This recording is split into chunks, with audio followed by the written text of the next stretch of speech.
إن الحمد لله نحمده ونستعينه ونستغفره ونعوذ بالله من شرور أنفسنا وسيئات أعمالنا من يهده الله فلا مضل له ومن يضلل فلا هادي له وأشهد أن لا إله إلا الله وحده لا شريك له وأشهد أن محمدا عبده ورسوله يا أيها الذين آمنوا اتقوا الله حق تقاته ولا تموتن إلا وأنتم مسلمون يا أيها الناس اتقوا ربكم الذي خلقكم من نفس واحدة وخلق منها زوجها وبث منهما رجالا كثيرا ونساء واتقوا الله الذي تساءلون به والأرحام إن الله كان عليكم رقيبا يا أيها الذين آمنوا اتقوا الله وقولوا قولا سديدا يصلح لكم أعمالكم ويغفر لكم ذنوبكم ومن يطع الله ورسوله فقد فاز فوزا عظيما أما بعد فإن خير الكلام كلام الله وخير الهدي هدي محمد صلى الله عليه وسلم وشر الأمور محدثاتها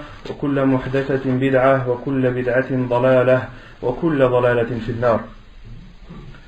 Donc la semaine dernière on avait entamé le chapitre des sunan de la prière, des choses qui sont recommandées et préférables à faire et à accomplir durant la prière.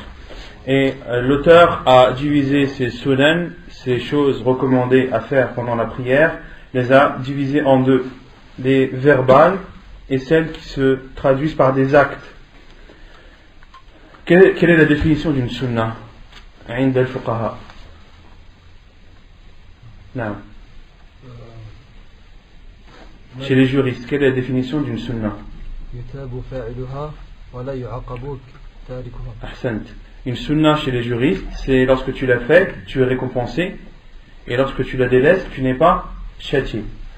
Et la sunnah umuman et la sunnah en général, quelle est la définition? Quelle est la définition de la sunnah en général? On avait déjà donné la définition. La sunnah, c'est tout ce que le prophète sallam a dit, a fait ou a laissé faire. La sunnah, c'est tout ce que le prophète sallam a dit, a fait ou a laissé faire. Mais là, quand on parle de sunnah salah ici, en l'occurrence, on parle des choses qui sont préférables à accomplir et à faire durant la prière. Donc la semaine dernière, on avait parlé des sunan verbales, des choses qui sont préférables à dire. On en a cité 10. La première était de al-istiftah, l'invocation de l'ouverture. Ensuite, le deuxième, at-ta'min, c'était le troisième. Le deuxième, c'est al-isti'adha, de demander la protection d'Allah subhanahu wa ta'ala contre al-shaytan, contre le diable. Et on avait dit qu'entre aussi dans al-sunan al-qawliya, la basmala, même si l'auteur ne l'a pas cité, l'avis le plus fort des savants, le plus juste, c'est que la basmala aussi fait partie des sunan de la prière. Pour ceux qui ne considèrent pas la basmala comme un verset de l'Fatiha, ceux qui considèrent la basmala comme un verset de l'Fatiha doivent obligatoirement la réciter. Quant à ceux qui ne considèrent pas qu'elle fait partie de l'Fatiha, et c'est l'avis le plus fort, Inch'Allah, ils considèrent la basmala comme une chose préférable et recommandée à faire. Ensuite, le troisième, at-ta'min. At-ta'min, le fait de dire amin. Et on a cité le hadith du prophète sallallahu alayhi wa sallam, فَمَنْ وَافَقَ تَأْمِينُهُ تَأْمِينَ الْمَلَائِكَةِ غُفِرَ لَهُ مَا تَقَدَّمَ مِنْ ذَنْبِهِ. Celui dont le ta'min coïncide avec le ta'min, c'est-à-dire le fait de dire amin, avec le ta'min des anges, ses péchés antérieurs seront effacés. Et on avait dit que le ta'min devait se faire après que l'imam commence à dire amin. Lorsqu'il dit qui commence à dire amin, c'est là où ceux qui prient derrière lui doivent dire amin. Car le prophète sallallahu alayhi wa sallam dit إذا أمن الإمام أي إذا شرع في التأمين. Lorsque l'imam dit amin, c'est-à-dire lorsque l'imam commence à dire amin. Ensuite, al-qira'atu ba'da al-fatiha, la lecture après al-fatiha. Et cela dans les deux dernières rak'at, les deux premières. Ce qui est connu du prophète sallallahu alayhi wa sallam, c'est durant les deux premières, ce que le prophète sallallahu alayhi wa sallam a fait le plus souvent. On avait dit qu'il était autorisé de temps en temps de réciter des sourates ou des versets après al-fatiha, même durant les deux dernières ou durant la troisième de l'Maghrib. طيب. Cinquièmement, déjà on finit déjà d'énumérer, Inch'Allah. Cinquièmement, التسبيح, de dire Subhanallah, Subhana Rabbiya al-A'la durant al-Sujoud, et de dire Subhana Rabbiya al-Azim durant le ruku'. Et on avait dit qu'il y avait une riwaya qui rajoutait wa bihamdi, de dire Subhanallah, Subhana Rabbiya al-Azim wa bihamdi pendant le sujoud, et Subhana Rabbiya al-Azim wa bihamdi durant le ruku' et Subhana Rabbiya al-A'la wa bihamdi durant al-sujoud.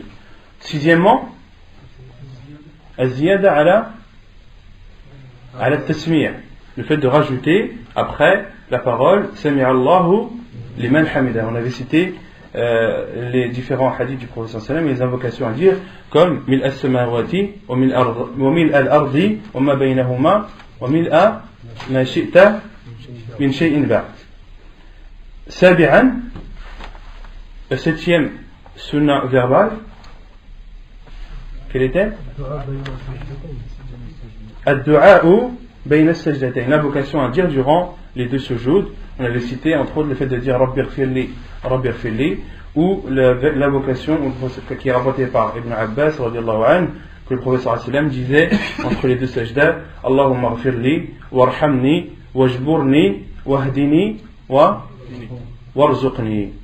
Et on avait donné l'explication, on avait expliqué cette invocation, entre autres ce que signifiait wajburni et ce que signifiait warzuqni. Warzuqni, on avait dit que ça signifiait le rizq, et la subsistance, c'est la subsistance matérielle et spirituelle. Comme tu demandes à Allah subhanahu wa ta'ala les biens de ce bas monde pour vivre aisément et paisiblement, tu dois aussi demander à Allah subhanahu wa ta'ala de la science, de la foi et de la piété. Il ne faut pas penser qu'au matériel, il faut aussi penser au spirituel. Et lorsque tu demandes à Allah subhanahu wa ta'ala de t'accorder la subsistance, il faut que tu aies dans ta tête, il faut que ton intention c'est de demander la subsistance dans tous les domaines.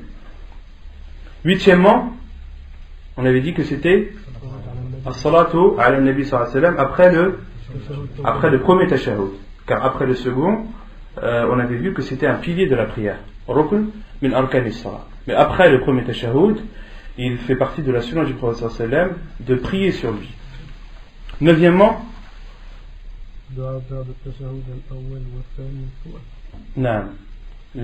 l'invocation après le premier tashahhud ainsi qu'après le second tashahhud. On avait dit que l'invocation était légiférée après le premier tashahhud mais également après le second. Pourquoi? Car le prophète sallallahu alayhi wa sallam faisait cela à chaque deux rak'at. Le prophète sallallahu alayhi wa sallam kana yad'u inda kulli rak'atayn.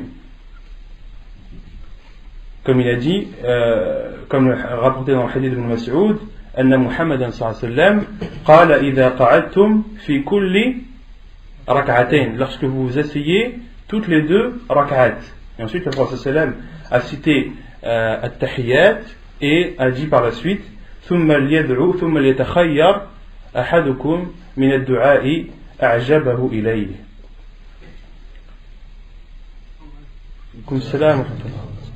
Et dixièmement, la dixième sunna verbale, c'est le deuxième taslim, at-taslim at-thaniya, qui fait partie des sunan, contrairement au premier taslim qui lui fait partie des piliers de la prière. Donc de dire assalamu alaykum à droite fait partie des piliers de la prière, et ensuite de dire assalamu alaykum wa rahmatullah à gauche, ou de dire assalamu alaykum ou assalamu alaykum wa rahmatullah, cela fait partie des sunan de la prière. Et à la kulli hal, ce n'est pas parce que cela fait partie des sunan, c'est-à-dire des choses que lorsque tu les délaisses, tu n'es pas châtié, ça ne veut pas dire qu'il faut les négliger. Au contraire, quand tu sais que cela fait partie de la sunna du prophète sallallahu alayhi wa sallam, empresse-toi de les accomplir et essaye d'accumuler le plus de bonnes actions possible. Non. Quand l'imam il fait le deuxième taslim et que nous on est derrière lui, quand est-ce qu'on fait le premier taslim? Quand il a fini son deuxième taslim ou bien quand il a fini le premier? Allahu a'lam. Non. طيب, on continue. يقول المؤلف السنن الفعلية. Donc là, l'auteur va expliquer les sunan qui se caractérisent par des actes, par des faits, pendant la prière. أولا رفع اليدين عند تكبيرة الإحرام وعند الركوع والرفع منه وعند القيام من التشهد الأول عن ابن عمر أن رسول الله صلى الله عليه وسلم كان يرفع يديه حذو منكبيه إذا افتتح الصلاة وإذا كبر للركوع وإذا رفع رأسه من الركوع رفعهما كذلك أيضا. حديث متفق عليه. Donc le premier point qui fait partie des sunan fi'liya, c'est le fait de lever ses mains au moment du takbir, au moment de takbirat al-ihram, le premier takbir, au moment de l'inclinaison, en se relevant de l'inclinaison et en se relevant du premier tashahhud, en se relevant du premier tashahhud vers la troisième rak'at. La preuve est le hadith d'Ibn Umar qui dit que le prophète sallallahu alayhi wa sallam levait ses mains au niveau de ses épaules lorsqu'il ouvrait la prière, c'est-à-dire au moment de takbirat al-ihram, et lorsqu'il disait le takbir avant de s'incliner, et lorsqu'il levait sa tête de l'inclinaison, il levait également ses mains. Donc dans ce hadith du prophète sallallahu alayhi wa sallam, on en déduit qu'il est légiféré de lever ses mains au moment de takbirat al-ihram, du premier takbir, au moment du takbir avant l'inclinaison, et au moment où la personne se relève de l'inclinaison. Et il y a d'autres hadiths du prophète sallallahu alayhi wa sallam qui nous montrent comment le prophète sallallahu alayhi wa sallam levait ses mains pendant la prière. كان النبي صلى الله عليه وسلم يرفع يديه ممدودة الأصابع. Le prophète sallallahu alayhi wa sallam, lorsqu'il levait ses mains, il ne les écartait pas ni les resserrait, il les laissait entrouverts. Le prophète sallallahu alayhi wa sallam, lorsqu'il levait ses mains durant le takbir, il ne serrait pas ses doigts, ni il ne les écartait, mais il était entre les deux. Et il y a trois façons de lever ses mains. La première, c'est au niveau des épaules. La deuxième, c'est au niveau des lobes des oreilles. Et la troisième, c'est au niveau du haut des oreilles. Il y a trois façons rapportées dans la sunna du prophète sallallahu alayhi wa sallam. La première, de lever les mains au niveau des épaules. La deuxième, au niveau des lobes des oreilles. Et la troisième, au niveau du haut des oreilles. Non.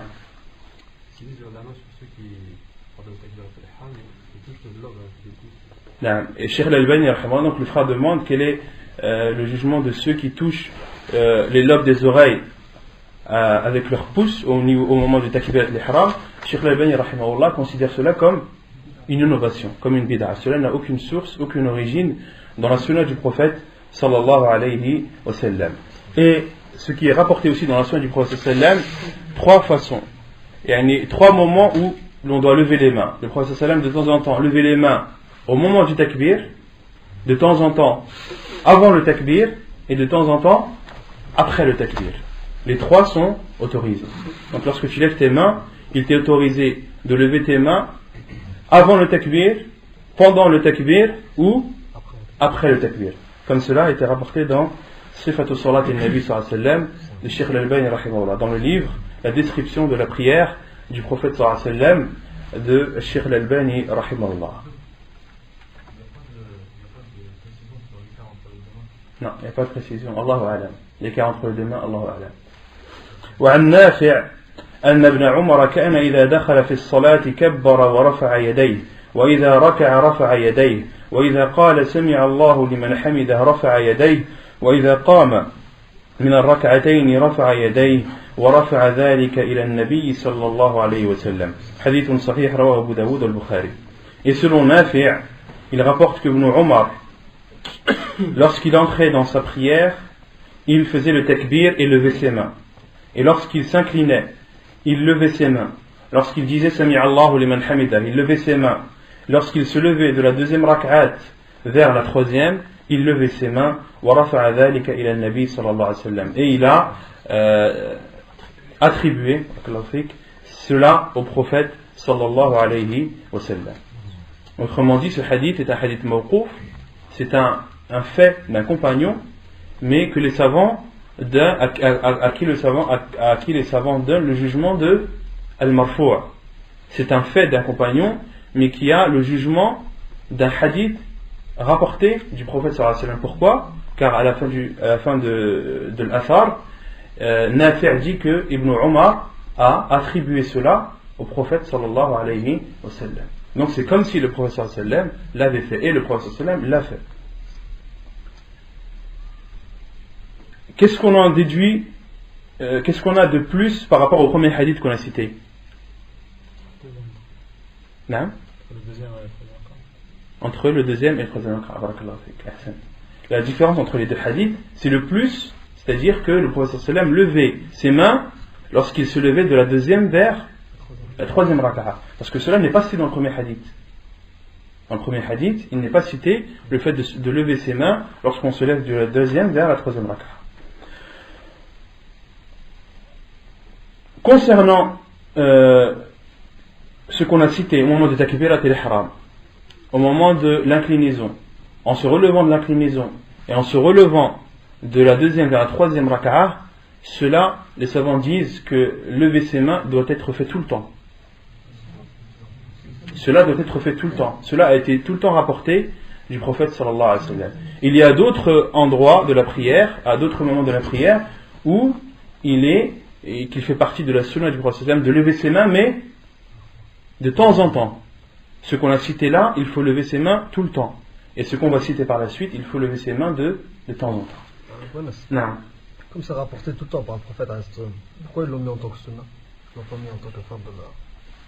Pourquoi? Parce que c'est un fait du prophète sallallahu alayhi wa sallam. Et ça ne fait pas partie il n'a pas été cité dans le hadith Moussa Sarata.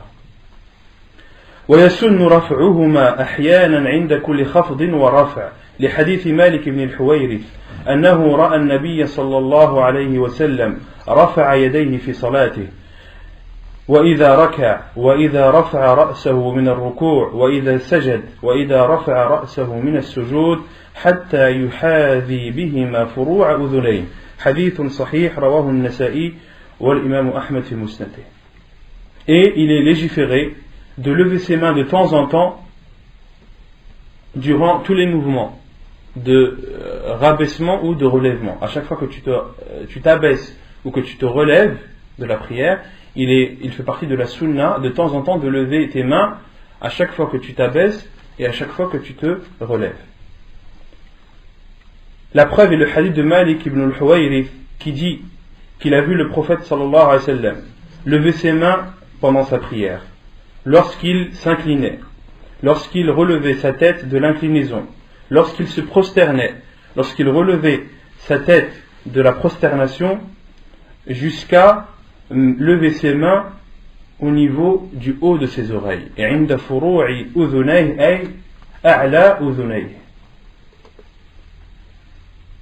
Donc, il est autorisé, il est légiféré de temps en temps de lever ses mains lorsque tu t'apprêtes à te prosterner. Lorsque tu veux te prosterner et que tu dis le takbir pour te prosterner, il t'est autorisé de temps en temps de lever tes mains. De même, lorsque tu te relèves de la prosternation, il t'est autorisé, il fait partie de la sunna du prophète sallallahu alayhi wa sallam, de lever ses mains de temps en temps. Et les savants disent que de temps en temps, il t'est autorisé, même lorsque tu veux te reprosterner pour la deuxième prosternation, de relever tes mains. Et à chaque mouvement. Non. Même quand tu te relèves de la première rak'at. Même quand tu te relèves de la première rak'at. Non. Mais pas après le quoi. Il n'y a pas de takbir. Si, on a cité. Ça, au contraire, il faut lever tout le temps ses mains après le record. وكان et le prophète sallam levait ses mains lorsqu'il disait سمع الله لمن حمده. قبل يسجد. Si, أحيانا. ثانيا وضع اليمين على الشمال فوق الصدر. Deuxièmement, de fait de poser sa main droite sur sa main gauche sur sa poitrine. عن سهل بن سعد قال كان الناس يؤمرون أن يضع الرجل اليد اليمنى على ذراعه اليسرى في الصلاة قال أبو حازم لا أعلمه إلا ينمي ذلك إلى النبي صلى الله عليه وسلم. حديث صحيح رواه البخاري والإمام مالك في موطئه. Selon Sahl ibn Sa'd, il dit les gens étaient ordonnés de mettre, les gens ordonnaient, non, les gens ont reçu l'ordre de poser leur main droite sur leur avant-bras gauche pendant la prière. Et Abu Hazim a dit La a'lamuhu, je ne sais pas, c'est-à-dire La a'lamuhu ay min Sahl ibn Sa'd, je ne sais pas de Sahl ibn Sa'd, yani je ne connais de Sahl ibn Sa'd, lorsqu'il rapporte cela, il ne le rapporte que du prophète sallallahu alayhi wa sallam. La a'lamuhu illa yanmi, les savants disent illa yanmi dhalika ila nabi sallallahu alayhi wa sallam, مراده يرفع ذلك إلى النبي صلى الله عليه وسلم كما قال الحافظ ابن حجر ومن اصطلاح أهل الحديث إذا قال الراوي ينميه فمراده يرفع ذلك إلى النبي صلى الله عليه وسلم. Lorsqu'un rapporteur dit yanmi en parlant d'un autre rapporteur, il veut dire par cela que ce rapporteur rapporte ce fait du prophète sallallahu alayhi wa sallam. وعن وائل ابن حجر قال صليت مع رسول الله صلى الله عليه وسلم ووضع يده اليمنى على يده اليسرى على صدره حديث صحيح رواه ابن خزيمة.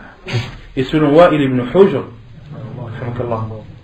il dit j'ai prié avec le prophète sallallahu alayhi wa sallam et il a posé sa main droite sur sa main gauche sur sa poitrine. Donc de ces deux hadiths, dans le premier on en retient qu'il est légiféré de poser sa main droite sur son avant-bras gauche. Et dans le deuxième hadith de Wa'il ibn Hujr, on en déduit qu'il est autorisé de poser sa main droite sur sa main gauche sur sa poitrine. Et concernant le fait de le poser sur l'avant-bras, il y a d'autres hadiths du prophète sallallahu alayhi wa sallam qui ont été authentifiés par Cheikh Al-Albani rahimahullah, que le prophète sallallahu alayhi wa sallam posait sa main droite à la fois sur sa main gauche, sur son poignet et sur son avant-bras. Il y a une autre sunnah du prophète sallallahu alayhi wa sallam, c'est de poser ta main droite sur ton poignet, le milieu de ta main droite sur ton poignet, et cela en découle que ta main droite touche à la fois ta main gauche, ton poignet et ton avant-bras. Donc ça c'est une sunna du prophète sallallahu alayhi wa sallam. Il est aussi autorisé de poser directement sa main droite sur sa main gauche. Les deux sont autorisés. Combien de sunna en fait sur le fait de poser la main droite sur la main gauche sur le poignet? Il y en a combien? Parce qu'en fait il y a plusieurs personnes qui... Tu poses ta main droite sur ta main gauche, tu poses ta main droite sur ton poignet gauche, il en découle que ta main touche ta main gauche, ton poignet et ton avant-bras gauche. Il est autorisé de poser sa main droite sur son avant-bras gauche, comme cela a été cité dans le hadith de Sahl ibn Sa'd. Et le fait de prendre le poignet, Allahu a'lam, kana yada'u, ça peut dire kana yaqbidu. Et concernant le fait de poser sa main droite sur sa main gauche, en général, Cheikh Al-Albani rahimahullah considère que c'est une obligation. Mais les détails de comment poser la main, Cheikh Al-Albani dit que cela fait partie des sunnah. C'est une sunnah. Et la façon de le faire est une sunnah, mais le fait de le faire, Cheikh Al-Albani rahimahullah considère que c'est un wajib. Non.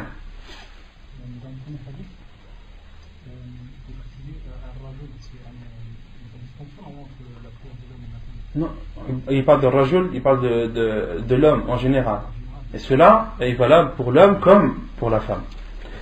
Et les savants ont cité quelques sagesses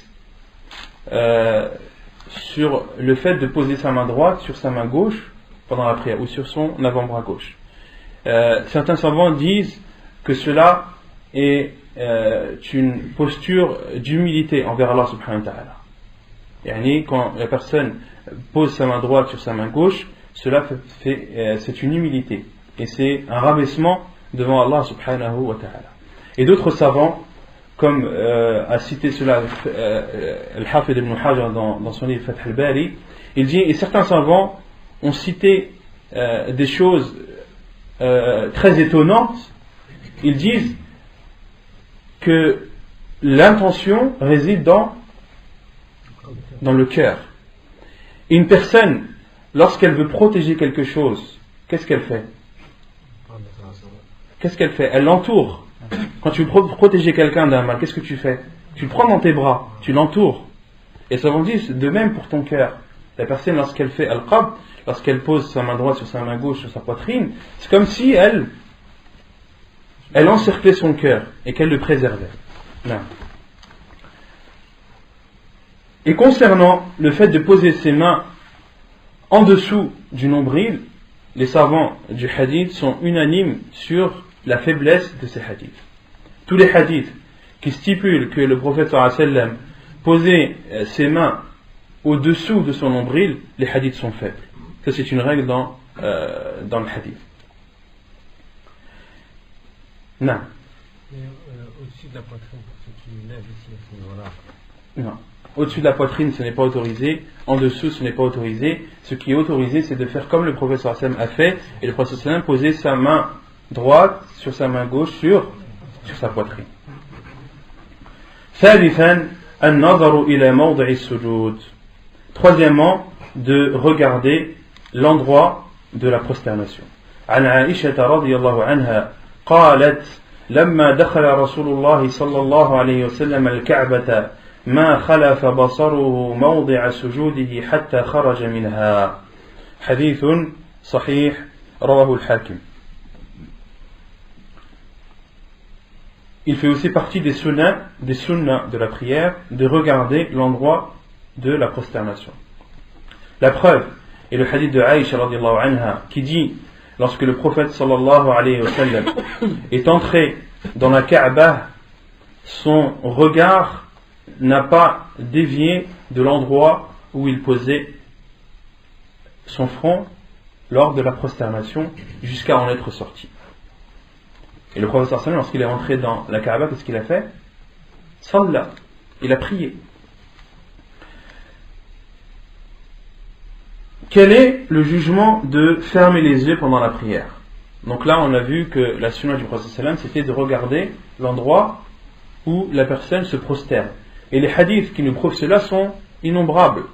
Les hadiths qui nous prouvent que le prophète sallallahu alayhi wa sallam priait les yeux ouverts sont innombrables. Même s'ils ne sont pas clairs, mais ce que le prophète sallallahu alayhi wa sallam a fait, on en déduit que le prophète sallallahu alayhi wa sallam avait les yeux ouverts. Lorsqu'il s'est avancé pour empêcher la brebis de passer devant lui et que le prophète sallallahu alayhi wa sallam a collé son ventre au mur, le prophète sallallahu alayhi wa sallam avait les yeux ouverts ou pas? Non. Lorsque le prophète sallallahu alayhi wa sallam, on a cité le hadith la semaine dernière, a attrapé le diable devant lui pendant sa prière et qu'il l'a attrapé par le cou, le prophète sallallahu alayhi wa sallam avait les yeux ouverts.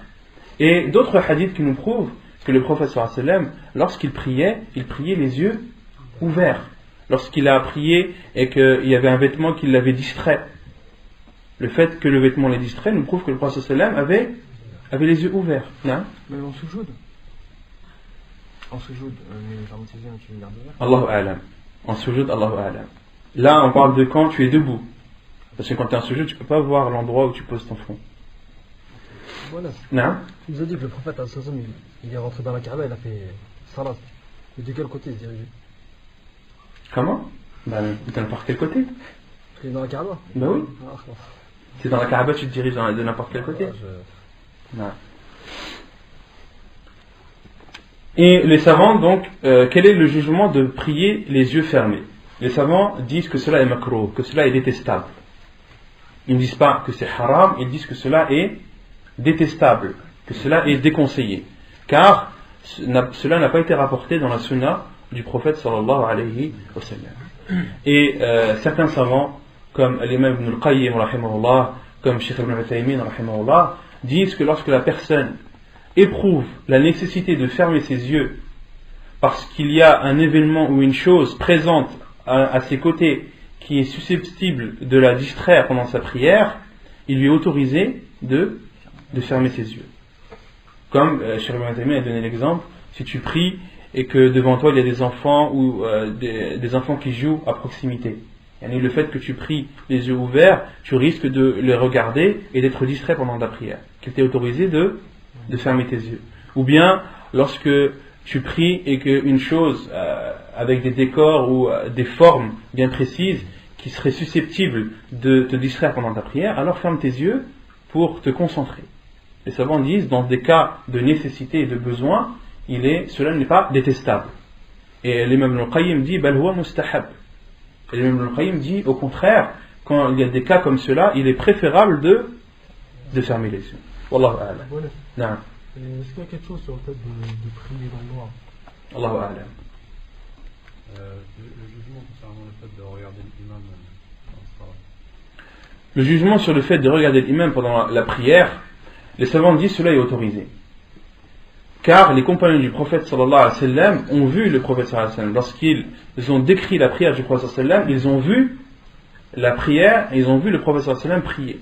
Et Cheikh Ibn Uthaymin rahimahullah dit, on en déduit de ces hadiths où les compagnons nous décrivent la prière du prophète sallallahu alayhi wa sallam, on en déduit qu'il est autorisé à celui qui prie derrière l'imam de regarder l'imam avec l'intention d'apprendre sa prière. Donc ne regarde pas n'importe quel imam, regarde un imam dont tu connais un suivi de la sunna, dont tu connais du bien et de la science surtout. À quoi c'est ça de regarder un imam qui ne sait pas prier?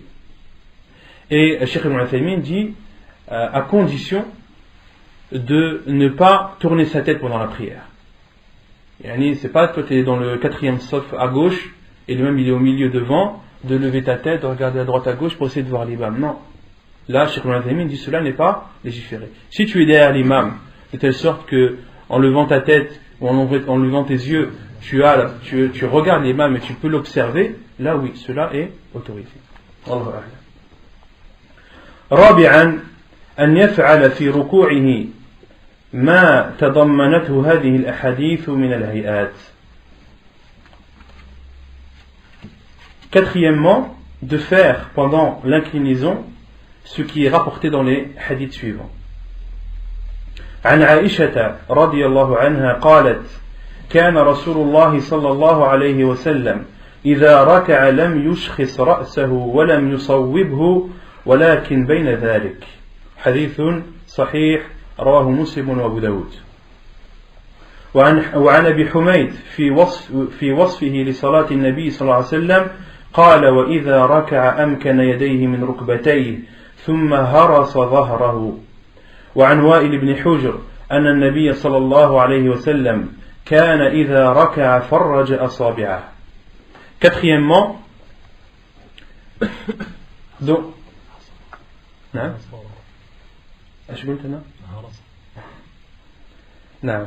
وعن ابي حميد في وصفه لصلاة النبي صلى الله عليه وسلم: واذا ركع امكن يديه من ركبتيه ثم هصر. نعم donc ثم هصر ظهره. وعن وائل بن حجر أن النبي صلى الله عليه وسلم كان إذا ركع فرج أصابعه. Donc pendant l'inclinaison, le prophète Aïcha radiyallahu anha rapporte que le prophète sallallahu alayhi wa sallam, lorsqu'il était en état d'inclinaison, il ne levait pas sa tête ni la rabaissait, mais la mettait entre les deux. Le prophète sallallahu alayhi wa sallam, lorsqu'il était en inclinaison, il ne baissait pas sa tête ni la relevait, mais entre les deux. Et selon Abu Humayd, lorsqu'il rapporte la prière du prophète sallallahu alayhi wa sallam, il dit: et lorsqu'il s'inclinait, il saisissait ses genoux avec ses mains, thumma hasara dhahrahu, et alignait son dos. هرس أي استوى ظهره من غير تقويس, comme l'a dit Al-Hafid ibn Hajar, c'est-à-dire d'aligner son dos, de faire en sorte que son dos soit droit et ne ressemble pas à une voûte, ne ressemble pas à un arc. Et ton dos, il ne doit pas être courbé, il doit être droit.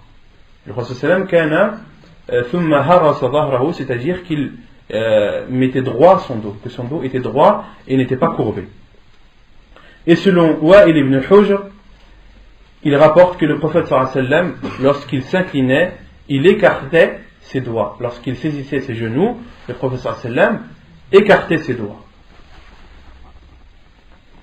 وعن أبي حميد أن رسول الله صلى الله عليه وسلم ركع فوضع يديه على ركبتيه كأنه قابض عليهما ووتر يديه فنحاهما عن جنبيه.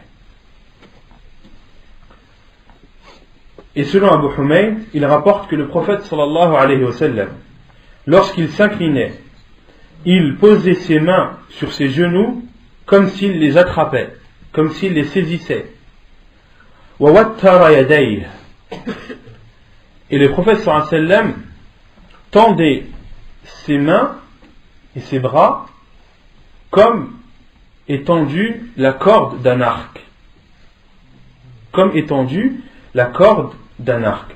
فَنَحَاهُمَا عَنْ جَنْبَيْهِ. Et le prophète sallallahu alayhi wa sallam écartait ses mains et ses bras de ses côtés. Et les savants disent que lorsqu'un musulman prie, ou une musulmane prie, et qu'il est en état d'inclinaison, son côté est comparable à l'arc, et ses bras sont comparables à une corde. Bachir, lève-toi pour montrer aux frères, Inch'Allah. Mets-toi de profil comme ça, ils te verront, Inch'Allah. Donc, le prophète sallam kana yarka, il s'inclinait, d'accord, il écartait ses doigts, saisissait ses genoux, et là, est-ce que les bras du frère sont tendus ou pas? Le prophète sallam kana yaj'al yadayhi kal watar, les mains doivent être tendues, ils doivent être tendus droit. Il doit être droit, et les savants disent que son bras, il doit être droit, comparable à la corde d'un arc, et son côté, qui est plié, est comparable à l'arc. Non. Donc les coudes ne doivent pas être pliés, les coudes doivent être tendus et droits. Non. Comme l'a dit Al-Mubarak Furi, celui qui a expliqué Sunan al-Tirmidhi, من التوتير وهو جعل الوتر على القوس وأوترته أي شبه يد الراكع إذا مدها قابضا على ركبتيه بالقوس إذا أوتر. Donc ceux qui ont dit cela, qui ont comparé le bras à la corde et le côté du corps à l'arc, Al-Mubarak Furi rahimahullah, dans son livre التحفة الأحوذي يرحمك الله. خامسا تقديم اليدين على الركبتين في السجود. Cinquièmement, de précéder les mains avant les genoux lors de la prosternation, au moment où la personne s'apprête à se prosterner. Selon Abu Huraira, عن أبي هريرة قال قال رسول الله صلى الله عليه وسلم إذا سجد أحدكم فلا يبرك كما يبرك البعير وليضع يديه قبل ركبتيه. حديث صحيح رواه النسائي وأبو داود. Selon Abu Huraira radiyallahu anhu, qui dit, le prophète sallallahu alayhi wa sallam a dit, lorsque l'un d'entre vous se prosterne, qu'il ne descende pas ou qu'il ne se prosterne pas ou ne descende pas durant sa prosternation comme s'abaisse un chameau, mais qu'il pose ses mains avant ses genoux. Hadith authentique rapporté par Abu Daoud et An-Nasa'i. Et sur cela il y a une divergence des savants rahimahumullah. La personne lorsqu'elle se prosterne, elle veut se prosterner, qu'est-ce qu'elle doit précéder au sol? Est-ce qu'elle doit mettre ses mains avant ses genoux ou doit-elle précéder ses genoux avant ses mains? Il y a 3 avis des savants sur ce sujet. Le premier avis, l'avis de beaucoup de savants qui disent que tu dois précéder tes genoux avant tes mains. Et leur preuve, c'est le hadith de Wa'il ibn Hujr, un autre hadith d'un autre compagnon qui a dit qu'il a vu le prophète sallallahu alayhi wa sallam se prosterner et poser ses genoux avant ses mains. Et ils disent aussi que les genoux du chameau, que le chameau lorsqu'il s'abaisse, lorsqu'il est debout et qu'il s'abaisse, il précède ses genoux avant, il précède ses mains il précède ses mains, non, il précède les pattes de devant qui sont considérées comme ses mains avant ses pattes de derrière qui sont considérées comme les genoux. Ça, c'est le premier avis.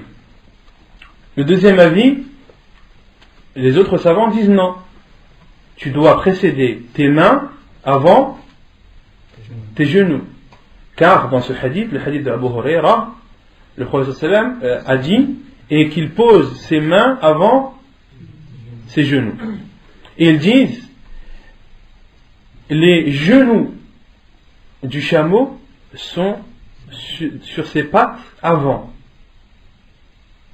Les genoux du chameau et les genoux des animaux en général sont sur ses pattes avant. Ils disent concernant l'articulation du genou, vous voyez le genou comment il est articulé? Il est articulé vers l'avant et le coude est articulé vers l'arrière. Quand vous regardez un chameau, ses pattes de devant, comment elles sont articulées? Vers l'avant ou vers l'arrière? Vers l'avant. Et c'est les pattes de derrière qui sont articulées vers l'arrière. Pareil pour tous les animaux. Tous les animaux, c'est comme ça. Ils disent que les genoux du chameau sont sur son devant. Et le chameau, lorsqu'il s'assied, lorsqu'il s'abaisse, il précède ses genoux et par la suite, il pose ses mains. Et d'autres savants ont dit les deux sont autorisés. Non?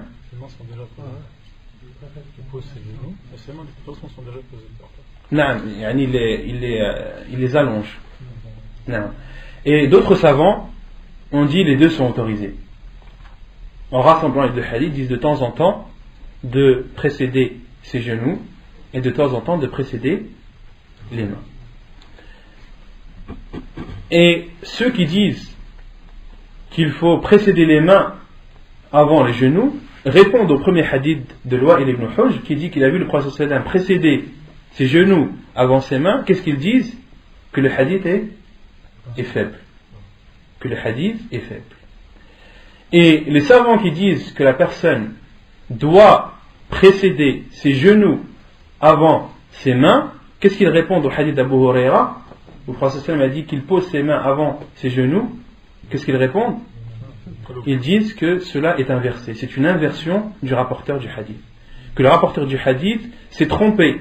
Et au lieu de dire qu'il pose ses genoux avant ses mains, il a dit qu'il pose ses mains avant ses genoux. Comme l'a soutenu l'imam Ibn al-Qayyim rahimahullah dans son livre Zad al-Ma'ad. Et Cheikh Ibn Uthaymin rahimahullah a ajouté un plus et a dit on ne nie pas que les genoux du chameau sont sur ses pattes avant. On ne nie pas cela. Mais le prophète sallallahu alayhi wa sallam a dit qu'il ne s'abaisse pas comme s'abaisse un chameau. Il n'a pas dit qu'il ne s'abaisse pas sur les membres sur lesquels s'abaisse le chameau.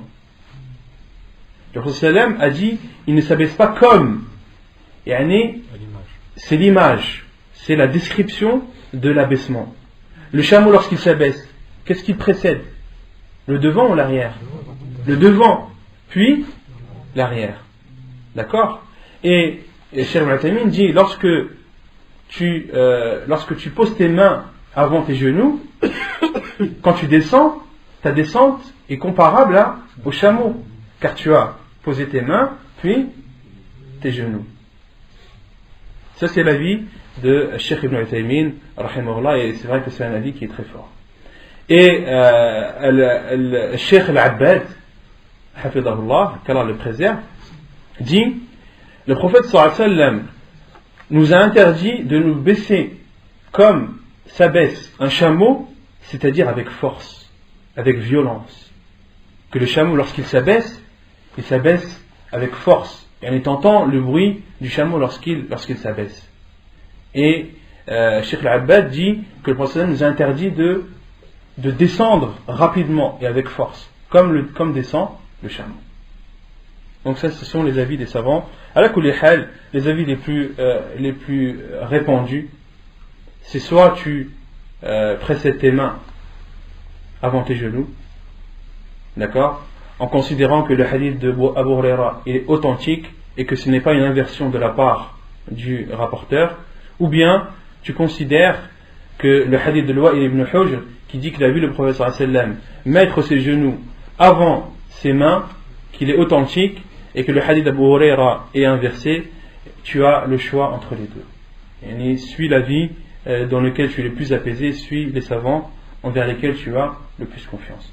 Et que celui qui voit son frère poser ses mains avant ses genoux ou ses genoux avant ses mains, alhamdulillah, il ne faut pas que cela soit une source de divergence ou d'animosité entre les frères. Non.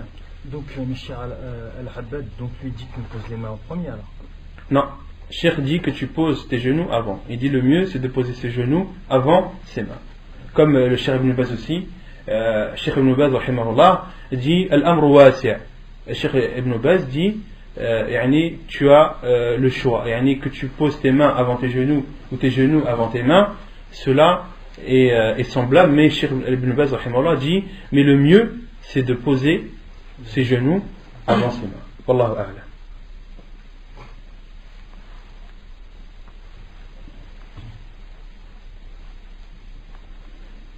سادسا أن يفعل في سجوده ما تضمنته هذه الأحاديث من الهيئات. Sixièmement, de faire durant sa prosternation ce qui est rapporté dans les hadiths suivants. عن أبي حميد في وصفه صلاة النبي صلى الله عليه وسلم قال: فإذا سجد وضع يديه غير مفترش ولا قابضهما واستقبل بأطراف أصابع رجليه القبلة. حديث صحيح رواه البخاري وأبو داود. Selon Abu Humayd, lorsqu'il a rapporté la description de la prière du prophète sallallahu alayhi wa sallam, il a dit, et lorsqu'il se prosternait, il posait ses mains sans les allonger ni les rapprocher. C'est-à-dire que le prophète sallallahu alayhi wa sallam ne posait pas ses avant-bras par terre. Le prophète sallallahu alayhi wa sallam, lorsque Abu Humayd dit وضع يديه غير مفترش أي غير مفترش لذراعيه, il ne posait pas ses avant-bras par terre, car cela est une ressemblance aux chiens en particulier et aux animaux en général. ولا قابضهما, et le prophète sallallahu alayhi wa sallam ne collait pas ses mains à son corps, mais les écartait. Ses bras, et écartait ses bras de son corps. Et le prophète sallallahu alayhi wa sallam dirigeait ses orteils vers la Qibla. Hadith authentique rapporté par Al-Bukhari et Abu Daoud. وعن البراء قال قال رسول الله صلى الله عليه وسلم إذا سجدت فضع كفيك وارفع مرفقيك. Selon Al-Bara, il rapporte que le prophète sallallahu alayhi wa sallam a dit: lorsque tu te prosternes, pose tes mains et lève tes coudes. Lorsque tu te prosternes, pose tes mains et lève tes coudes. وعن عبد الله بن مالك ابن بحينة أو بحينة أن النبي صلى الله عليه وسلم كان إذا صلى فرج بين يديه حتى يبدو بياض إبطيه. حديث متفق عليه. Et selon Abdullah ibn Malik, il dit, le prophète sallallahu alayhi wa sallam, lorsqu'il priait, écartait ses mains jusqu'à faire apparaître la blancheur de ses aisselles, jusqu'à ce que la blancheur des aisselles du prophète sallallahu alayhi wa sallam apparaissait. Autrement dit, le prophète sallallahu alayhi wa sallam écartait ses bras pendant sa prosternation. Et dans un autre hadith rapporté par Muslim, حتى لو أن بهمة أرادت أن تمر تحت يديه لمرت. Dans un autre hadith du prophète sallallahu alayhi wa sallam rapporté par Muslim, des compagnons ont dit, le prophète sallallahu alayhi wa sallam écartait ses mains, ses bras pendant sa prosternation, de telle sorte qu'un agneau pouvait passer sous son bras. نعم. وعن عائشة قالت فقدت رسول الله صلى الله عليه وسلم وكان معي على فراشي فوجدته ساجدا راصا عقبيه مستقبلا بأطراف أصابعه القبلة.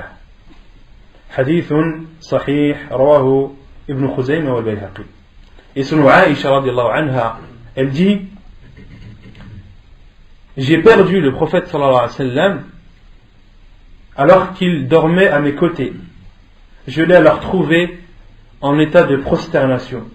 Rassan aqibay, ses talons collés, mustaqbilan bi atrafi asabi'ihi al-qibla, et en dirigeant ses orteils vers la qibla.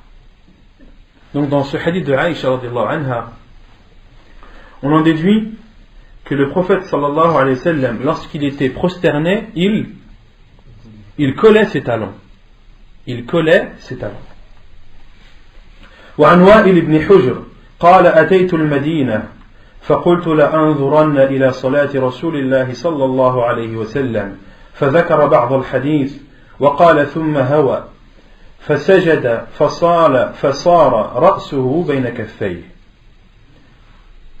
Et selon Wa'il ibn Hujr, il dit, lorsque je suis arrivé à Médine, je me suis dit, je vais voir la prière du prophète sallallahu alayhi wa sallam. Il dit, puis il s'est abaissé, s'est prosterné, et sa tête était entre ses deux mains. La tête du prophète sallallahu alayhi wa sallam, pendant la prosternation, était entre ses deux mains. وعن وائل بن حجر أن النبي صلى الله عليه وسلم كان إذا سجد ضم أصابعه. حديث صحيح رواه ابن خزيمة والبيهقي. Et selon Wa'il ibn Hujr, il dit, lorsque le prophète sallallahu alayhi wa sallam était prosterné, il regroupait ses doigts, il joignait ses doigts, contrairement à l'inclinaison où il était rapporté que le prophète sallallahu alayhi wa sallam écartait ses doigts. Pendant l'inclinaison, lorsque tu saisis tes genoux, écarte tes doigts. Pendant ta prosternation, joins tes doigts et ne les écarte pas. وعن البراء قال كان رسول الله صلى الله عليه وسلم إذا سجد فوضع يديه بالأرض استقبل بكفيه وأصابعه القبلة. Et selon le Bara, il dit, le prophète sallallahu alayhi wa sallam, lorsqu'il se prosternait, il posait ses mains au sol, sur le sol, et dirigeait ses mains ainsi que ses doigts en direction de la Qibla. Et il est rapporté que Ibn Umar radiallahu anhu faisait partie des compagnons qui faisaient le plus attention à ce que chacun de ses membres soit dirigé vers la Qibla pendant sa prière. Il faisait même attention à son pouce radiallahu anhu. Et quand vous posez votre main, quand vous joignez les doigts, les personnes ont tendance à négliger le pouce. Tes doigts sont dirigés, mais ton pouce est décalé. Ibn Umar radiallahu anhu faisait attention même à son pouce. Et lorsqu'il collait ses doigts, il collait aussi son pouce aux autres doigts pour qu'il soit lui aussi dirigé en direction de la Qibla. سابعا أن يكون جلوسه بين السجدتين على الهيئة التي تضمنتها الأحاديث الآتية. Septièmement, de s'asseoir entre les deux prosternations comme cela est rapporté dans les hadiths suivants. عن عائشة قالت وكان يفرش رجله اليسرى وينصب رجله اليمنى. حديث صحيح رواه مسلم وأبو داود. وعن ابن عمر قال من سنة الصلاة أن تنصب القدم اليمنى واستقباله بأصابعها القبلة والجلوس على اليسرى. حديث صحيح رواه النسائي. Selon Aïcha radiallahu anha, le prophète sallallahu alayhi wa sallam s'asseyait sur son pied gauche et relevait son pied droit. Entre les deux sajdas, ce que le prophète sallallahu alayhi wa sallam faisait le plus souvent et ce qui est le préférable à faire, c'est de s'asseoir sur le dessus de son pied gauche, et que le dessus de son pied gauche soit à même le sol, et de relever le pied droit. De mettre le pied droit debout. Vous voyez ou pas? Ou là vous voulez une démonstration? Il faut que le pied droit soit vertical et s'asseoir sur le pied gauche.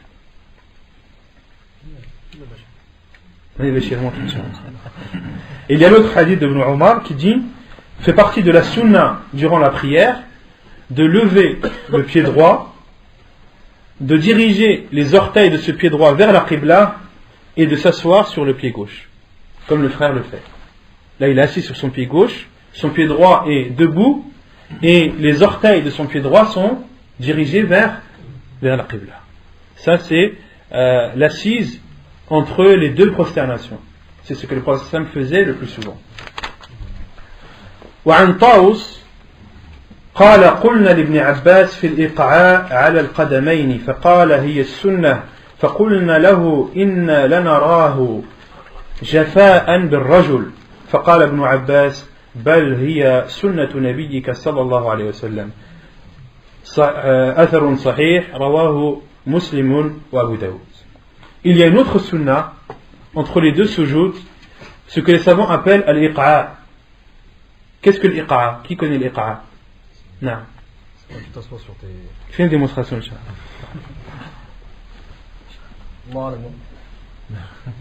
Voilà, al-iq'a c'est ça. Al-iq'a, c'est de joindre ses pieds, de poser ses fesses sur les talons et de diriger les orteils vers la qibla. Donc c'est de se mettre sur la pointe des pieds, de s'asseoir sur ses talons et de poser les genoux au sol. Ça, c'est ce que les savants appellent al-iq'a. Et cela a été rapporté par Ibn Abbas. Il était questionné sur al-iq'a. Est-ce que cela fait partie de la sunna? Il a dit oui, cela fait partie de la sunna du prophète sallallahu alayhi wa sallam. Et al-iq'a, il y a deux sortes de iq'a. Il y a al-iq'a autorisé et al-iq'a interdit. Qui connaît la façon que le prophète sallallahu alayhi wa sallam nous a interdit de faire? Non.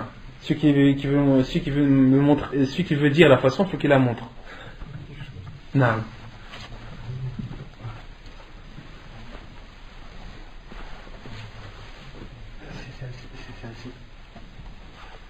Si? Celle-là. Non, c'est pas celle-là. Ça qui est posé en fait. Il faut me montrer. J'arrive pas à le faire. Donc, l'iq'a qui est interdit, qui peut le faire? C'est de poser les fesses par terre, et de s'asseoir en dirigeant les orteils vers la qibla, d'accord, en écartant les jambes. Et vous prenez l'iqa autorisé, d'accord. Donc, Abashir, je vais faire une démonstration, Inch'Allah. Donc, l'iqa autorisé, la posture autorisée entre les deux sujoud, c'est de coller les talons, d'accord, de coller les talons et de poser les fesses sur les talons avec les orteils dirigés vers la qibla. Et ce qui est interdit, c'est d'écarter les jambes et de poser ses fesses entre ses jambes, de telle sorte que son pied droit est à sa droite et son pied gauche à sa gauche, et ses fesses posées à même le sol et les mains posées sur le sol. Le prophète sallam a interdit cela, car il a dit que c'est comparable au chien, que c'est ainsi que ça soit le chien. Vous avez saisi ou pas? Bien. Tourne tout le frère, Inch'Allah, vers la Qibla.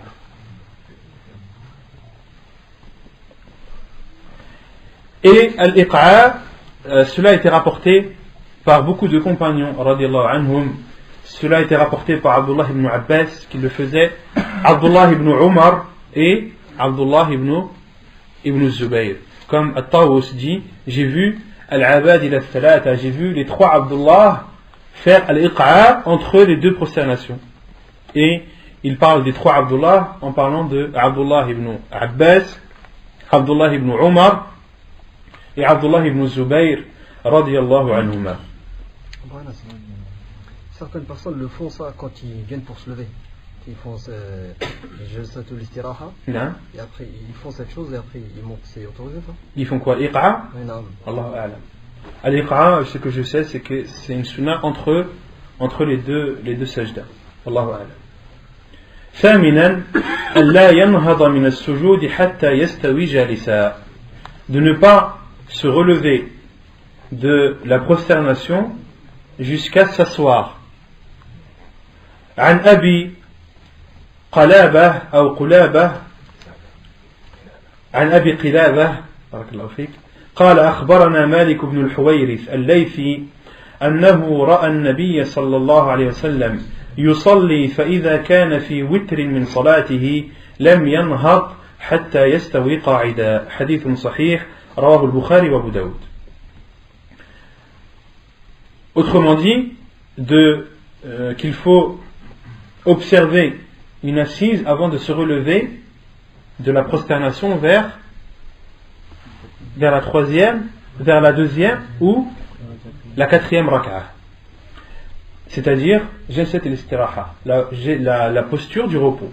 La preuve est le hadith d'Abi Qilabah qui dit que Al-Malik ibn Huwayrith al-Laythi lui a informé qu'il a vu le prophète sallallahu alayhi wa sallam prier, et lorsqu'il était dans les rak'at impaires de sa prière, il ne se levait pas tant qu'il n'avait pas observé une assise, tant qu'il ne s'était pas assis. Autrement dit, durant les rak'at impaires, durant la première ou la troisième, lorsque le prophète sallallahu alayhi wa sallam se relevait de la deuxième prosternation de la première rak'at, il ne se levait pas directement, mais s'asseyait puis se relevait. Pareil, lorsqu'il se levait de la troisième vers la quatrième rak'at. Et certains savants disent que le prophète sallallahu alayhi wa sallam a fait cela vers la fin de sa vie, lorsqu'il était fatigué, lorsqu'il en éprouvait le besoin. Mais beaucoup d'autres savants ne sont pas de cet avis, et ils disent que le prophète sallallahu alayhi wa sallam a dit sallu kama ra'aytumuni usalli, priez comme vous m'avez vu prier. Et lorsqu'il a enseigné la prière, entre autres à Malik ibn al-Huwayrith, il lui a enseigné la prière du prophète sallallahu alayhi wa sallam, et il lui a dit prie comme tu m'as vu prier. Et le Malik ibn al-Huwayrith rapporte ce hadith du prophète sallallahu alayhi wa sallam. C'est lui qui rapporte le hadith priez comme vous m'avez vu prier, et c'est lui aussi qui nous rapporte que le prophète sallallahu alayhi wa sallam, lorsqu'il était dans une rak'at impaire de la prière et qu'il voulait se lever, il s'asseyait entre temps. تاسعا أن يعتمد على الأرض إذا قام من الركعة. عن أيوب عن أبي قلابة قال جاءنا مالك بن الحويرث فصلى بنا في مسجدنا هذا فقال إني لأصلي بكم وما أريد الصلاة ولكن أريد أن أريكم كيف رأيت النبي صلى الله عليه وسلم يصلي. قال أيوب فقلت لأبي قلابة وكيف كانت صلاته؟ قال مثل صلاة شيخنا هذا يعني عمرو بن سلمة. قال أيوب وكان ذلك الشيخ يتم التكبير وإذا رفع رأسه عن السجدة الثانية جلس واعتمد على الأرض ثم قام. حديث صحيح رواه البخاري والبيهقي. Neuvièmement, de céder ou de poser ses mains sur le sol lorsque l'on se lève. Autrement dit, après jalsat al-istiraha. La preuve, selon Ayyub, selon Abi Qilaba, il dit Malik ibn Huwayrith est venu à nous et a présidé la prière dans notre mosquée. Puis a dit je préside la prière, mais je ne veux pas la prière. Je fais cela car je veux vous montrer comment j'ai vu le prophète sallallahu alayhi wa sallam accomplir sa prière. Mon but n'est pas de prier et de présider la prière pour vous, mais mon but est de vous montrer comment j'ai vu le prophète sallallahu alayhi wa sallam prier. Ayyub dit, et j'ai dit à Abi Qilaba, comment était sa prière?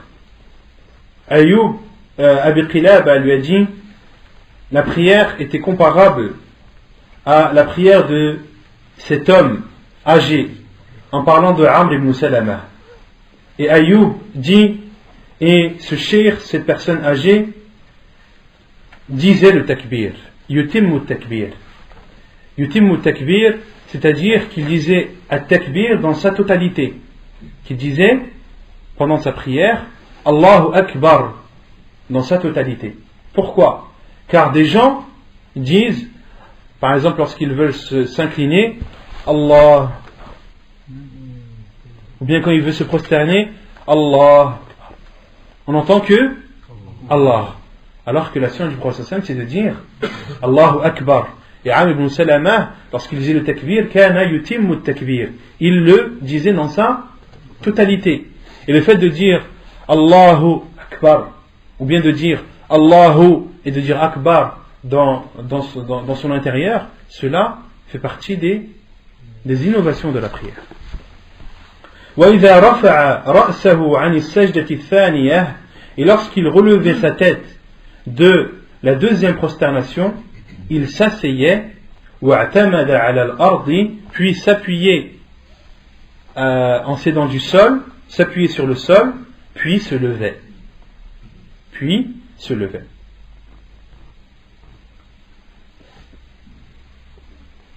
Et l'imam Shafi'i rahimahullah ta'ala a dit dans son livre وبهذا نأخذ فنأمر من قام من السجود أو جلوس في الصلاة أن يعتمد على الأرض بيديه معا اتباعا للسنة فإن ذلك أشبه للتواضع وأعون للمصلي على الصلاة وأحرى أن لا ينقلب ولا يكاد ينقلب وأي قيام قامه سوى هذا كرهته له ولا إعادة فيه عليه ولا سجود سهو. Et l'imam Shafi'i rahimahullah a dit dans son livre et nous prenons en considération cela, c'est-à-dire nous prenons en considération le fait de s'appuyer sur le sol en se relevant. Et nous ordonnons cela à celui qui se lève de la deuxième prosternation vers la troisième, ou de celui qui est assis, autrement dit dans le tashahhud, dans le premier tashahhud, lorsqu'il veut se lever vers la troisième rak'a. Et que cela est meilleur pour la personne et est plus sécuritaire pour lui, sécurisant pour lui, afin qu'il ne se retourne pas. Comment? Non? Une plus grande preuve de modestie.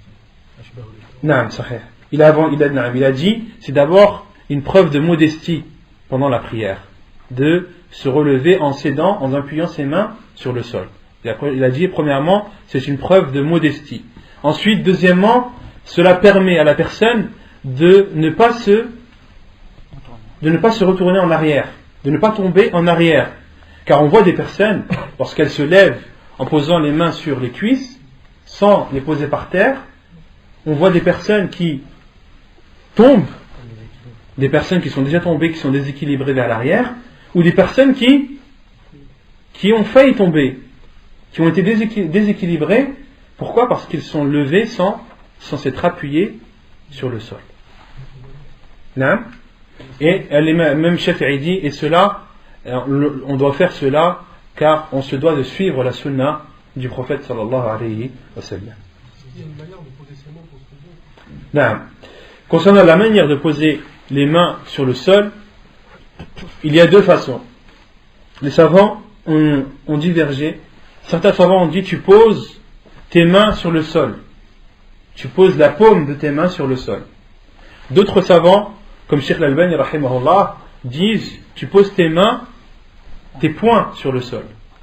Tu fermes tes mains comme un poing et tu les poses sur le sol comme al-ajin, comme un boulanger lorsqu'il fait sa pâte, quand il pétrit sa pâte, comment ses mains sont fermées, comme un poing, et il pétrit sa pâte. Et il y a un hadith du prophète sallam qui rapporte que le prophète sallallahu alayhi wa sallam, lorsqu'il se levait, il posait ses poings sur le sol. Il s'aidait de ses poings. Et le hadith a été authentifié par Cheikh Al-Albani rahimahullah ta'ala. Et d'autres savants ne considèrent pas ce hadith comme authentique et disent par conséquent que tu poses tes mains sur le sol, tu les poses, et tu poses la paume des mains sur le sol.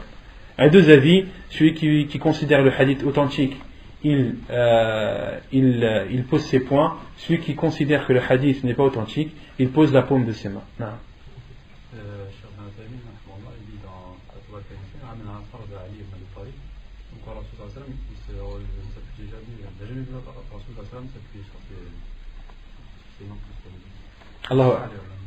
Allahu a'lam. Je ne connais pas la parole de Ali que tu viens de citer.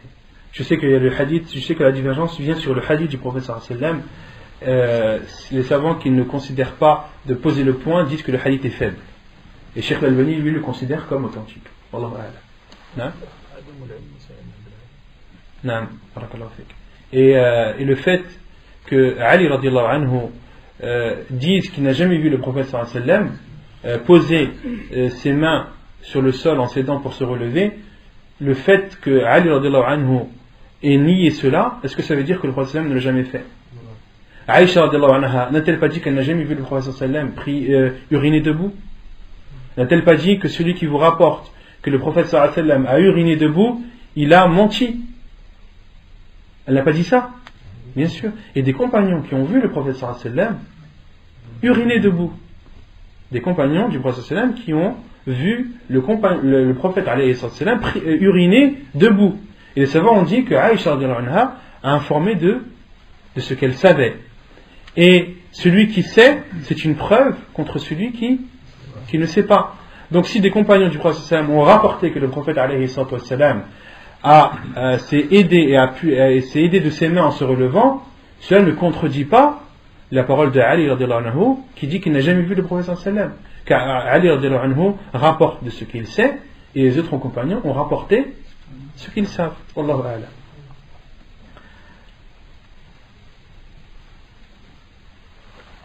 أن يكون عاشرا أن يكون جلوسه في التشهدين على ما جاء في هذه الأحاديث. عن أبي حميد أنه قال في وصفه صلاة النبي صلى الله عليه وسلم فإذا جلس في الركعتين جلس على رجله اليسرى ونصب اليمنى وإذا جلس في الركعة الآخرة قدم رجله اليسرى ونصب الأخرى وقعد على مقعدته. وعن ابن عمر رضي الله عنه أن رسول الله صلى الله عليه وسلم كان إذا جلس في الصلاة وضع كفه اليمنى على فخذه اليمنى وقبض أصابعه كلها وأشار بإصبعه التي تلي الإبهام ووضع كفه اليسرى على فخذه اليسرى. Donc, dixièmement, le fait de s'asseoir pendant les deux tashahhud, comme cela est rapporté dans les hadiths suivants. Selon Abu Humayd, qui rapporte dans sa description de la prière du prophète sallallahu alayhi wa sallam, lorsqu'il s'asseyait, toutes les deux rak'at, fi rak'atayni, au moment des 2 rak'at, c'est-à-dire pendant le premier tashahhud, il s'asseyait sur son pied droit et mettait debout il s'asseyait sur son pied gauche et relevait son pied droit. Et lorsqu'il s'asseyait durant la dernière rak'at, c'est-à-dire durant le dernier tashahhud, قدم رجله اليسرى ونصب الأخرى وقعد على مقعدته. Il passait son pied droit en dessous de son pied gauche, en dessous de son pied droit qui était vertical, posé verticalement, et il s'asseyait sur son côté. Et ça, c'est ce que les savants appellent at-tawarruk. Il y a dans les assises dans la prière, il y a al-iqa, ce qu'on a montré tout à l'heure, il y a al-iftirash, ce que le frère nous a montré tout à l'heure, et il y a at-tawarruk. Tu peux nous montrer at-tawarruk?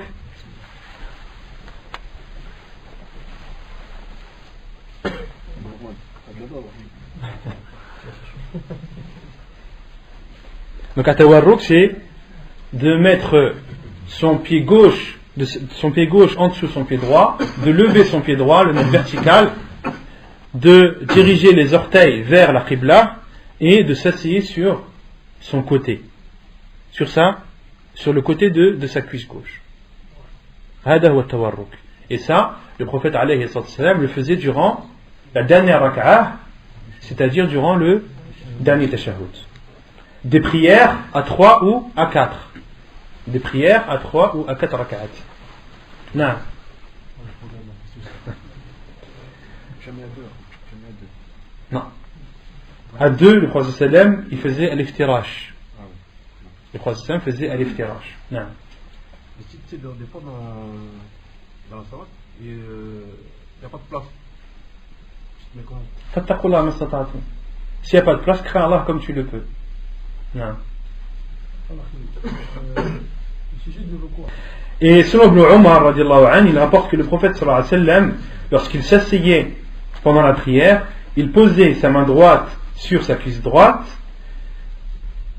et fermait sa main, fermait ses doigts, fermait tous ses doigts et dirigeait ou tendait l'index, ou si on traduit littéralement, il tendait le doigt qui suit le pouce, et le doigt qui suit le pouce c'est l'index, et le prophète sallam posait sa main gauche sur sa cuisse gauche. Il posait sa main gauche sur sa cuisse gauche. وعن نافع قال كان عبد الله بن عمر رضي الله عنهما إذا جلس في الصلاة وضع يديه على ركبتيه وأشار بإصبعه وأتبعها بصره ثم قال قال رسول الله صلى الله عليه وسلم لهي أشد على الشيطان من الحديد يعني السبابة. Et selon Nafi', il rapporte qu'Abdullah ibn Umar radiallahu anhuma, lorsqu'il s'asseyait pendant la prière, il posait ses mains sur ses genoux et tendait son doigt, c'est-à-dire son index, et le suivait du regard. Et c'est une sunna du prophète sallallahu alayhi wa sallam. Pendant le tashahhud, le prophète sallallahu alayhi wa sallam regardait son index, il ne regardait pas l'endroit de la prosternation. Et il a dit, et Abdullah ibn Umar a dit, le prophète sallallahu alayhi wa sallam a dit, elle est plus dure envers le diable que le fer. Il est plus dur envers le diable que le fer, en parlant de as-sababa, yani as-sababa, en parlant de l'index, que il est plus douloureux pour le diable que le fer. Wallahu a'lam. Non. Dans la fois on a fait quand on a fait le cours par rapport à l'imam Ahmed. Non. Allahu a'lam, j'ai pas de réponse à faire. Que l'imam Ahmed rahimahullah a dit yuharikuha shadidan. Qu'est-ce que le mot shadid qu'est-ce qu'il voulait dire par shadid? Est-ce que c'était bouger rapidement, ou est-ce que c'était que le doigt soit rigide? Allahu a'lam, j'ai pas trouvé de réponse. عندك شيء؟ نعم؟ celui qui a la parole de Cheikh Al-Albani qui me la rapporte. Je sais que Cheikh Al-Albani il cite la parole de l'imam Ahmad dans son livre Sifat al-Salat al-Nabi sallallahu alayhi wa sallam, mais qu'est-ce que l'imam Ahmad veut dire par shadid? Allahu a'lam, je sais pas. Non. Il doit, tu vois, quand tu fais le tashahhud, il doit toujours être dirigé. Non, on avait expliqué ça, que l'index, Cheikh Al-Albani dit que l'index tu ne dois pas le monter ni le descendre, tu dois le bouger. Et lorsque tu le bouges, il ne doit pas dévier de la qibla. Car quand tu pries, tous tes membres doivent être dirigés vers la qibla. Ça c'est l'avis de Cheikh Al-Albani rahimahullah. Non. Je voudrais revenir au repas. Non. La discussion de Sifat Salat au début. En général, on est arrivé au repas et le Muallif il a dit Wakana yujafi mirfaqayni an janbayhi. Wakana Yujafi. Aïwa. Je crois, je sais pas, parce qu'on prend l'exemple, c'est-à-dire elle écarter ses coudes du. Non, il éloignait ses bras de son côté. Non. Yujafi ay yub'id. Non. Les savants disent Yujafi, c'est-à-dire que le prophète sallam éloignait ses bras pendant l'inclinaison de son côté. Il ne le collait pas. La corde, est-ce qu'elle est collée à l'arc? Non, elle est écartée. Non. Merci. Non. À propos du tashahhud, la main gauche, tu la mets sur ton genou ou sur la cuisse? Dans le hadith du prophète sallam, il a rapporté qu'il posait sa main droite sur sa cuisse gauche. Et c'est vrai qu'il y a le hadith de Abdullah ibn Omar qui rapporte qu'il posait ses mains sur son genou. Allahu a'lam. Il faut que je fasse une recherche sur cela. Non. Ouais, mais tu peux pas préciser tes mains quand tu fais tawarruk, tu vois. Mais ta main, mais tu la poses ou tu tiens avec ton genou? Parce qu'après, elle m'a dit, tu tiens ton genou, tu vois. Pendant le tawarruk? Ouais. Allahu a'lam. Je sais pas. قل هاتوا برهانكم إن كنتم صادقين. مذكور؟ أنه يقبض على نعم. Apparemment le frère me dit, je suis pas au courant, que Cheikh Al-Albani rahimahullah c'est ce qu'il dit, que على اليد اليمنى واليد اليسرى. Barakallahu fik. Donc là non? Donc là le frère me dit que Cheikh Al-Albani rahimahullah rapporte un hadith qui prouve que le prophète sallallahu alayhi wa sallam, lorsqu'il était durant le dernier tashahhud en posture de tawarruk, qu'il saisissait son genou gauche avec sa main gauche. Donc Inch'Allah, cela fait partie de la sunna du prophète sallallahu alayhi wa sallam. Barakallahu fik. Non. C'est par rapport au tawarruk. C'est au niveau du pied gauche, est-ce que les orteils doivent être dirigés vers la qibla? Comment tu veux faire? Montre-moi, comment tu veux faire pour diriger Moi, c'est ce que je fais. Je sais pas si c'est au niveau du tibia, comme ceci. Allahu a'lam akhi. Parce que moi, j'avais entendu qu'elle était possible cette. Allahu a'lam la adri. Je sais pas. Petite question? Non. Moi je reviens en arrière pour les sourates, tu peux? Non, pas Quand on parle sur les sourates, le fait que quelqu'un commence à réciter, est-ce qu'il y a un ordre chronologique pour réciter les sourates?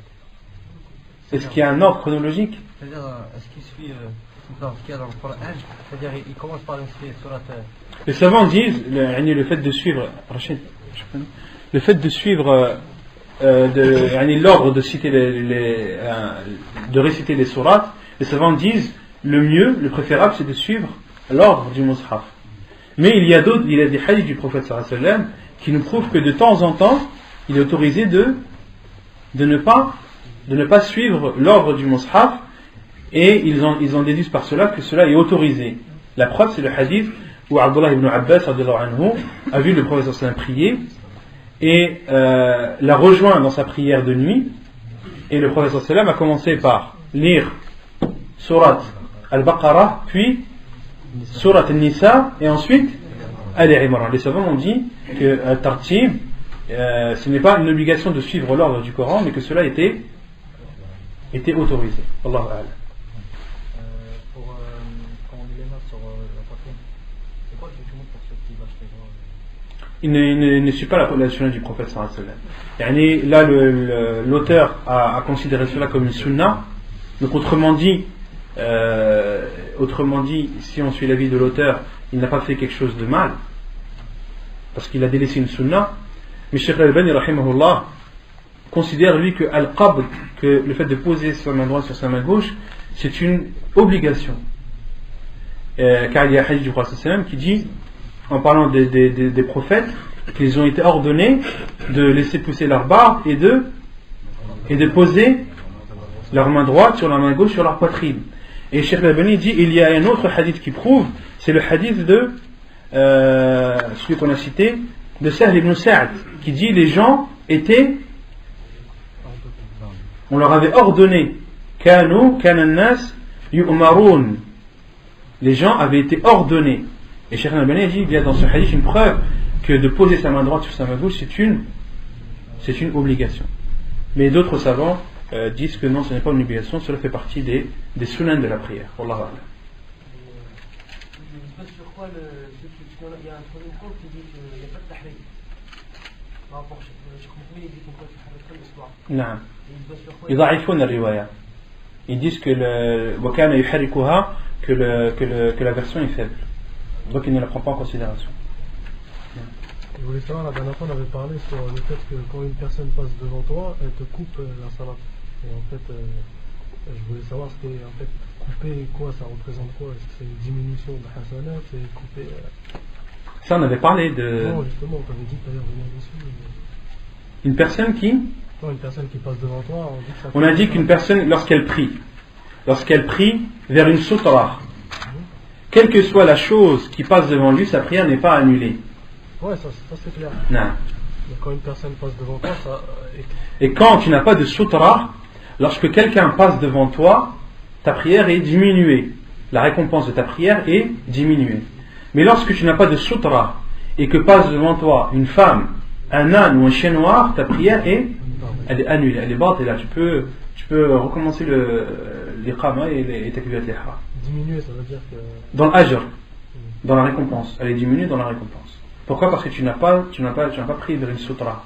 Or, parmi les bénéfices et les mérites de la sutra, c'est qu'elle préserve la prière du musulman. Non. Ils sont mis sur le deuxième période, c'est un pilier.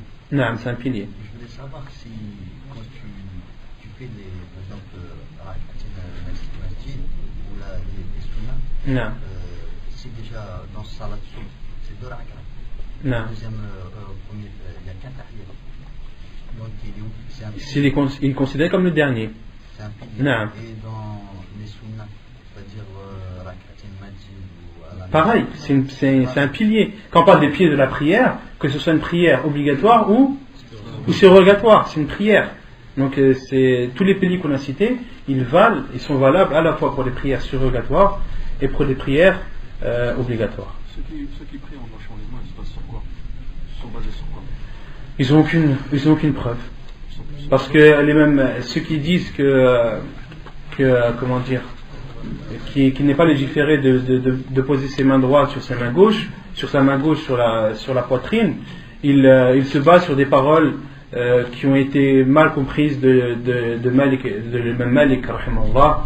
Et alors que l'imam Malik rahimahullah a rapporté dans son livre Al-Muwatta le hadith que le prophète sallam posait ses mains droites sur sa main gauche. Et ça, c'est des problèmes de compréhension de la parole de l'imam Malik rahimahullah ta'ala.